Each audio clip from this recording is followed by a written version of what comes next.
नमस्कारम।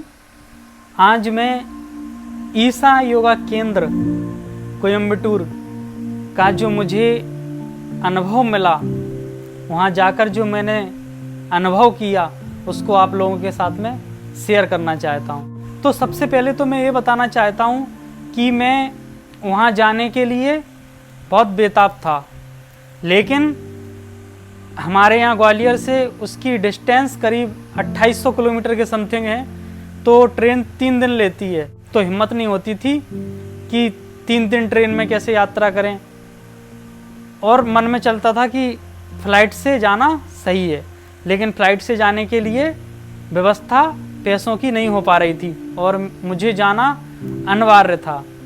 तभी मेरे पास में एक ईमेल आता है और उसमें विस्टारा की तरफ से मुझे फ़्लाइट के 2 टिकट, एक आने का और एक जाने का, फ्री मिलता है। बस फिर क्या था, वो शायद मुझे वहीं भेजने के लिए मिला था, मेरी समझ में आया। तो मैंने तुरंत 2019 की जो गुरु पूर्णिमा थी, उस पर मैंने ईसा योगा केंद्र जाना तय किया और मैं ईसा योग केंद्र पहुंचा। तो पहले मैंने कोयम्बटूर स्टेशन के पास में जो नियरेस्ट होटल था, उसमें स्टे किया नाइट में, और सुबह उस होटल के बाहर से ही ईसा योगा केंद्र के लिए 44D या कोई और नंबर की बसें मिल जाती हैं ईजिली। तो मैं ईसा योगा केंद्र पहुंचा। तो हम हिंदी भाषी हैं, तो वहाँ का कुछ हमें सिस्टम समझ नहीं आ रहा था। मोस्टली लोग वहाँ पर तेलुगु बोलते हैं या फिर इंग्लिश बोलते हैं, लेकिन वहाँ तेलुगु ही ज़्यादा बोली जा रही थी। तो पहले मैंने आदि योगी की जो प्रतिमा है 112 फीट की, उसका दर्शन किया। वहाँ पर थोड़ा मेडिटेशन करने के बाद में योगा केंद्र में अंदर गया। तो ईसा योगा केंद्र में हम एंट्रेंस होते हैं, उससे पहले हमें अपनी जो चप्पल या शूज जो भी हमने पहना हुआ है उसे डिपॉजिट करना पड़ता है, और हमें उन्हें बताना पड़ता है कि कितनी देर के लिए हम अंदर रहेंगे। उस हिसाब से वो उसमें टाइमिंग डाल देते हैं। तो वो डिपॉजिट करने के बाद में सिक्योरिटी चेक होता है। सिक्योरिटी चेक होने के बाद में हम जब जाते हैं तो सामने ही सूर्य कुंड बना हुआ है। उस सूर्य कुंड में जो पुरुष होते हैं उन्हें स्नान करना होता है, क्योंकि स्नान करके हम जो एनर्जी है उस जगह की, उसको सबसे ज़्यादा ग्रहण करने योग्य हमारा शरीर हो जाता है। तो पुरुषों के लिए सूर्य कुंड बना हुआ है और महिलाओं के लिए चंद्र कुंड उसमें बना हुआ है। तो हम उसमें स्नान करते हैं। तो सूर्य कुंड में प्रवेश से पहले उसी के बाहर में एक टिकट लेना पड़ता है, जिसकी प्राइस करीब पहले 20 रुपीज़ थी, अब शायद और कुछ हो गई हो। उसके बाद में हम उसमें एंटर्ड होते हैं। अपने जो कपड़े हम पहने हुए हैं वो सब कुछ वहाँ रैकें लगी रहती है, उनमें रख दिया जाता है, और वहाँ से एक टॉवेल मिलती है, उसको पहनकर हम उसमें स्नान करने के लिए जाते हैं। स्नान करने से पहले, उस कुंड में स्नान करने से पहले हमें एक स्नान वहीं के बने हुए बाथरूम में करना पड़ता है। उसके बाद उसमें स्नान करते हैं। स्नान करने के बाद में वो टॉवेल वहीं रख देते हैं और अपने कपड़े पहनकर हम बाहर आ जाते हैं। उसके बाद में पूरा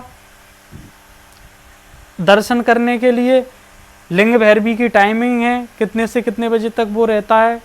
मंदिर ओपन, यदि वो खुला हुआ है तो हम उसमें पहले दर्शन करते हैं। उसके बाद में दर्शन करते हुए, घूमते हुए हम ध्यानलंगा उसके पास में दर्शन करने जाते हैं। उसमें हम करीब कम से कम 20 मिनट उसमें बैठ कर के मेडिटेशन करना होता है। तो हम वहाँ के वाइब्रेशन और उस ऊर्जा को महसूस कर सकते हैं। और ये बात बिल्कुल सही कही गई है कि जिसने ध्यान का कभी कोई अनुभव नहीं किया अपने जीवन में, वो उस ध्यानलंगा के पास में बैठ कर के मेडिटेशन का अनुभव ले सकता है। तो उसमें दर्शन करने के बाद में फिर हम बाहर आ सकते हैं और आश्रम को घूम सकते हैं। तो जब कोई उत्सव होता है आश्रम में, तब तो वहीं पर 1 या 2 दिन का, जितने दिन का उत्सव है, वो ग्राउंडों में लोग रुक जाते हैं। लेकिन यदि वो उत्सव नहीं है तो फिर हमें आश्रम में रुकना है, स्टे करना है, तो परमिशन लेनी पड़ती है। वो परमिशन, यदि वहाँ पर जगह खाली होगी, रूम खाली होंगे, डोरमेट्री खाली होगी, तो हमें रुकने की वहाँ परमिशन मिल जाएगी। अदरवाइज फिर हम कोयम्बटूर में बने हुए किसी भी होटल में रह सकते हैं और सुबह आश्रम जा सकते हैं। दिन भर रुकने के बाद में फिर हम अपनी जगह पर आ सकते हैं। इस तरीके से वहाँ पर जो वाइब्रेशन है, जो ऊर्जा है, उसका हम लाभ ले सकते हैं। और मैं खुद का एक्सपीरियंस बताऊं तो वहाँ जाने के बाद में जो परिवर्तन हुआ वो काफ़ी सारे मेडिटेशन के सेंटरों में जाने के बाद में मुझे अनुभव नहीं हुआ, क्योंकि और जगह 10-10 दिन बिताए, उसके बाद में वो परिवर्तन आया।